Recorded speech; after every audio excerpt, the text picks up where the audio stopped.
தமிழ் நண்பர்கள் அனைவருக்கும் வணக்கம். அக்னி சிறகு சேனல் சார்பாக இந்த வீடியோவுக்கு உங்களை அன்புடன் வரவேற்பது நான் உங்கள் கௌசி. கெட்டி மேலும் சீரியலுடைய இன்னைக்கு எபிசோடுக்கான ரிவ்யூ என்ன அப்படின்றத பார்க்கலாம். எபிசோடை பொறுத்த வரைக்கும் துளசியுடைய திருமணம் நின்று போச்சு. மாப்பிள்ளைக்கு ஆக்சிடென்ட் ஆன விஷயம் தெரிஞ்சு அடுத்த செகண்ட் துளசியுடைய அப்பா அம்மா 2 பேரும் ஹாஸ்பிட்டலுக்கு போகிறாங்க.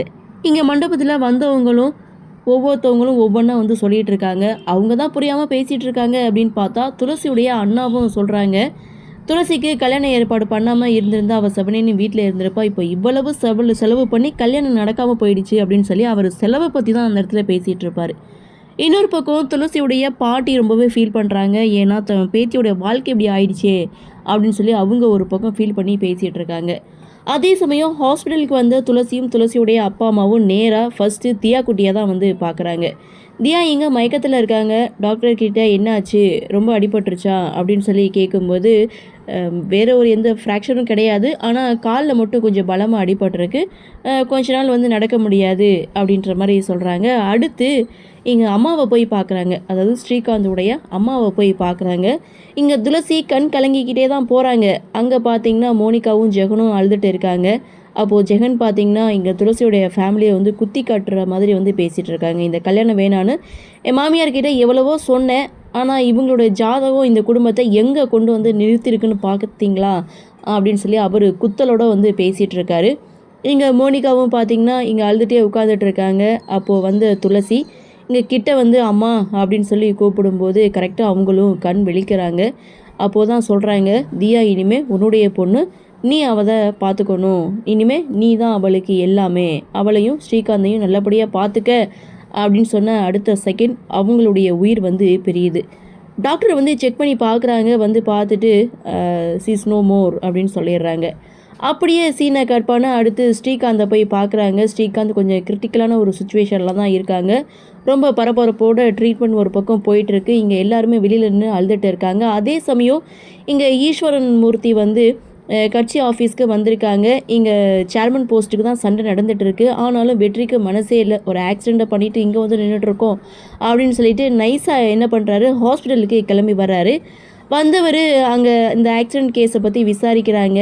மேலே ஐசியூ வார்டுக்கு போய் செக் பண்ணுங்கள் அப்படின்னு சொல்லி அனுப்புகிறாங்க. அங்கே தான் ஒரு நர்ஸ் ஒரு பொண்ணு ரொம்ப கிரிட்டிக்கலாக இருக்குது, அதாவது ஒரு குழந்தை ரொம்ப கிரிட்டிக்கலாக இருக்குது, பிளட் குரூப் தேவைப்படுது அப்படின்னு சொல்லி ஒரு பிளட் குரூப்போட வகையை சொல்கிறாங்க. அப்போது ரொம்ப நேரம் யோசித்த வெற்றி, என்னுடைய பிளட் குரூப்பும் அதே தான், சரி வாங்க நான் கொடுக்குறேன் அப்படின்னு சொல்லி எங்கள் தியா குட்டிக்கு பிளட் கொடுக்குறாரு வெற்றி. அதே சமயம் ஈஸ்வர மூர்த்தி அங்கே இருக்க ஒருத்தருக்கு கால் பண்ணி என்ன நிலவரன்னு கேட்கும்போது அந்த அம்மா இறந்து போச்சு, அந்த குழந்தை தப்பிச்சிடுச்சு, ஆனால் இன்னொருத்தர் ரொம்ப கிரிட்டிக்கலாக இருக்கார் அப்படின்னு சொன்னதும் ஈஸ்வர மூர்த்தி என்ன சொல்கிறாரு அப்படின்னா, இந்த விஷயம் வெற்றிக்கு தெரியாமல் பார்த்துக்கோ அப்படின்னு சொல்லி டாக்டர்கிட்ட என்ன சொல்லணுமோ சொல்லி இந்த விஷயத்தை வெற்றிக்கு தெரியாமல் பார்த்துக்கோ, எக்காரணத்தை கொண்டும் இந்த விஷயம் தெரியக்கூடாதுன்னு அவர்கிட்ட சொன்னதும் அவரும் அதே மாதிரி டாக்டர்கிட்ட சொல்கிறாங்க. வெற்றியும் ஒரு பக்கம் பிளட் கொடுத்துட்ருக்காங்க. ஸோ இன்னொரு பக்கம் பார்த்திங்கன்னா இங்கே ஸ்ரீகாந்துக்கு ரொம்ப பரபரப்போட ட்ரீட்மெண்ட்லாம் போயிட்டுருக்கு.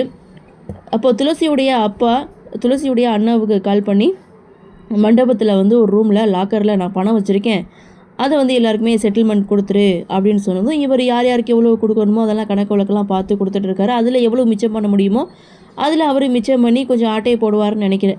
ஸோ அப்படியே சீனை கட் பண்ணால் இங்கே வெற்றியும் பிளட் கொடுத்துட்டு வெளியில் வராங்க. அப்போது வெற்றியை டாக்டர் பார்க்குறாங்க. நீங்கள் முன்னாள் அமைச்சர் ஈஸ்வரன் மூர்த்தியோட பையன் தானே அப்படின்னு சொல்லி கேட்கும்போது ஆமான்றாங்க. இங்கே என்ன வந்திருக்கீங்க, உங்களுக்கு உடம்பு சரியில்லையான்னு சொல்லி கேட்கும்போது அதெல்லாம் ஒன்றும் இல்லை அப்படின்னு சொல்லிட்டு இந்த ஆக்சிடெண்ட் ஆனவங்களை பற்றி வெற்றி அந்த இடத்துல டாக்டர்கிட்ட விசாரிக்கும் போது, அவங்களுக்கு ஒரு பிரச்சனையும் கிடையாது, சின்ன ஒரு காயந்தான், அவங்க டிஸ்சார்ஜ் ஆகி போயிட்டாங்க அப்படின்னு சொன்னதும் வெற்றினால் நம்பவே முடியலை. ஆனால் டாக்டர் அந்த அளவுக்கு நம்பிக்கையோடு பேசினதை பார்த்துட்டு வெற்றி ரொம்ப சந்தோஷமாக ஹாஸ்பிட்டல்லேருந்து கிளம்பிட்டாங்க. ஸோ நடந்தது பெரிய ஆக்சிடெண்ட், அந்த ஆக்சிடெண்ட்லேருந்து அவங்க தப்பிச்சது ரொம்பவே சந்தோஷம்னு சொல்லிட்டு வெற்றி அங்கேருந்தே கிளம்புறாங்க. ஆனால் இது எல்லாமே ஈஸ்வரமூர்த்தியோட பிளான் தான். வெற்றிக்கு எந்த ஒரு சந்தேகமும் வரக்கூடாது, தெரியவும் கூடாது அப்படின்னு சொல்லி தான் டாக்டரை போய் சொல்ல வைக்கிறாங்க. அப்படியே சீனை கட் பண்ணால் இங்கே ரொம்ப பரபரப்போட ட்ரீட்மெண்ட் போயிட்டுருக்கு ஸ்ரீகாந்துக்கு. ஆனால் அவர் பார்த்திங்கன்னா ரொம்ப கிரிட்டிக்கலாக இருக்கார். கடைசியில் அவரை காப்பாற்ற முடியாமலே போயிடுது. உங்கள் அண்ணனை காப்பாற்ற முடியலை அப்படின்னு சொல்லி டாக்டரும் மோனிகாட்ட சொல்கிறாங்க. எல்லாருமே செம்ம ஷாக் ஆகுறாங்க. ஸோ இங்கே ஸ்ரீகாந்தோடைய அம்மாவும் இறந்து போயிட்டாங்க, ஸ்ரீகாந்தும் இறந்து போயிட்டாங்க, தியா பாப்பா மட்டும்தான். ஸோ அந்த இடத்துல இங்கே துளசிக்கு என்ன பண்ணுறதுன்னு ஒன்றுமே புரியல, கண் கலங்கி நின்றுட்டு இருக்காங்க. அப்போது நான் தியா பாப்பாவை ஒரு தடவை பார்த்துக்கட்டுமா அப்படின்னு சொல்லி நான் மோனிகா கிட்ட வந்து கேட்குறாங்க. அப்போது மோனிகா அதெல்லாம் முடியாது அப்படின்னு சொன்னாலும் ஜெகன் வந்து நினைக்கிறாரு, இல்லை பேபி இந்த மாதிரி டயத்தில் நம்ம பார்க்கக்கூடாதுன்னு சொல்ல முடியாது, ஒரு தடவை பார்த்துட்டு வரட்டும் அப்படின்னு சொல்லும்போது நேராக துளசியுடைய அப்பா அம்மாவும் தியாவோட ரூமுக்கு போகிறாங்க. தியா இங்கே மயக்கத்தில் இருக்காங்க. ஸோ அமைதியாக தியா அப்படின்னு சொல்லி கூப்பிடுறாங்க. அழுதுகிட்டே நின்றுட்டு இருக்காங்க. அப்போது லைட்டாக தியா பாப்பா வந்து கண் முழிக்கிறாங்க. அப்போ முழிச்சு வந்து அம்மா அப்படின்னு கூப்பிடும்போது துளசிக்கு அப்படி ஒரு சந்தோஷம், எனக்கு துளசி அம்மா தான் வேணும் அப்படின்னு சொல்லிட்டு அடுத்த செகண்ட் அப்பாவையும் பாட்டியையும் கேட்குறாங்க. அப்போது ஜெகன் சொல்கிறது, அப்பாவும் பாட்டியும் போக முடியாத தூரத்துக்கு வந்து நம்ம விட்டுட்டு போயிட்டாங்க அப்படின்னு சொன்னதும், இந்த மாதிரி விஷயத்த குழந்தைகிட்ட இப்போவே சொல்ல வேணாம் அப்படின்னு துளசி வந்து தடுத்தாலும், இது எங்களுடைய குழந்தை, எங்கள் குழந்தைய எப்படி பார்த்துக்கணும் எங்களுக்கு தெரியும், முதல்ல இங்கேருந்து கிளம்புங்க, பாப்பாவை இன்றைக்கே டிசார்ஜ் பண்ணி வீட்டுக்கு கூட்டிகிட்டு போயிடலான்னு மோனிகா ஒரு முடிவெடுக்கிறாங்க. அப்படியே சீனை கட் பண்ணால் அதே மாதிரி ஜெகன் மோனிகா இவங்க 2 பேரும் தியா பாப்பாவை டிசார்ஜ் பண்ணி வீட்டுக்கு கூட்டிகிட்டு போக போகிற அந்த தருணம், தியா குட்டி வந்து துளசியை பார்க்குறாங்க. துளசி அம்மா அப்படின்னு சொல்லி கூப்பிட்டதுமே துளசி ஓடி போய் தியாவை வந்து ஹக் பண்ணிக்கிறாங்க. ஸோ அந்த இடத்துல நான் அப்பாவை பார்க்கணும், எனக்கு அப்பா வேணும், அம்மா என்னை அப்பா கிட்டே கூட்டிகிட்டு போங்க அப்படின்னு சொல்லி இங்கே துளசிக்கிட்ட கேட்குறாங்க. உனக்கு அதெல்லாம் கிடையாது, நான் அத்தை இருக்கேன், மாமா இருக்கார், நாங்கள் 2 பேரும் தான் உனக்கு சொந்தம் அப்படின்னு சொல்லி இங்கே மோனிகா குழந்தைகிட்ட கொஞ்சம் கோவப்பட்டு பேசுகிறாங்க. அடிக்கவும் கை ஓங்குறாங்க. அது துளசி தடுக்கிறாங்க. மோனிகா சம கோவத்தோடு நின்றுட்டுருக்காங்க. ஈத்தோட எபிசோடையும் முடிக்கிறாங்க.